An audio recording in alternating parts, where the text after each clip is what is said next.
Hello இந்த வீடியோவில் நம்ம அதை பற்றி பார்க்க போகிறோம் அப்படின்னு பார்த்தீங்கன்னா, எத்தனை முறை பார்த்தாலும் சலிப்பு தட்டாத ஒரு படத்தை இப்போ டாப் 1 படத்தை பற்றி தான் பார்க்குறோம். இந்த லிஸ்ட்டில் ஃபஸ்ட்டு ப்ளேஸில் இருக்கிறது எந்த படம் அப்படின்னு பார்த்தீங்கன்னா, தெறி படம் தான்.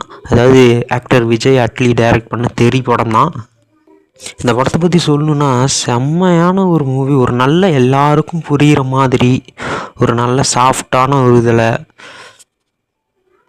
பார்த்தா பளிச்சுன்னு இந்த கதை இதுதான் அப்படின்னு சொல்கிற மாதிரியான ஒரு நல்ல மூவி இது. நல்ல என்டர்டெய்னிங்கான நல்ல ஃபைட்டு, ஆக்ஷன், காமெடி எல்லாமே இருக்கிற ஒரு நல்ல மூவி. த்ரில்லு, பயங்கரமான விஷயங்கள், பயங்கரமான வில்லத்தனங்கள் எல்லாமே இருக்கிற ஒரு சூப்பரான ஒரு மூவி தான் இந்த மூவி. இந்த மூவியில் ஒரு அப்பா பொண்ணோட பாசத்தை பற்றி அழகாக சொல்லியிருப்பாங்க. ரொம்ப அருமையாக இருக்கும். ஒரு காதல் எல்லாமே இருக்கிற ஒரு நல்ல மூவி. இந்த மூவியில் பார்த்திங்கன்னா, இந்த வெஜிடேரியனாக இருக்கணும் அப்படின்னு சொல்லியிருப்பாங்க. அந்த என்ன சொல்கிறது, ஜோசப் விஜய் பார்த்திங்கன்னா தண்ணி குடிப்பார். கொஞ்சம் அந்த வெஜிடேரியனாக இருக்கிறது, அந்த என்ன சொல்கிறது, இந்த பன்னு, இந்த சாப்பாடு, இந்த வெஜிடேரியன்னா தாவரங்களை சாப்பிட்றது, இந்த மாதிரியான விஷயங்களை மட்டும் சாப்பிட்றவராக இருப்பார். இந்த உயிர்களெல்லாம் அடித்து கொண்டு சாப்பிடாதவராக இருப்பார். ஒரு நல்ல வெஜிடேரியனாக இருப்பார்.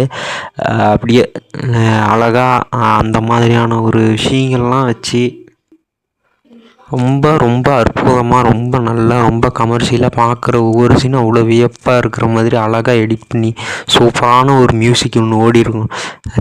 தெறி மியூசிக் ஒன்று ஓடும். அது செம்மையாக இருக்கும். எத்தனை முறை பார்த்தாலும் இந்த படத்தை சலிப்பு தட்டாத பார்க்கலாம். ஒரு பயங்கரமான ஹீரோ பண்ணியிருப்பார். சூப்பராக இருக்கும்.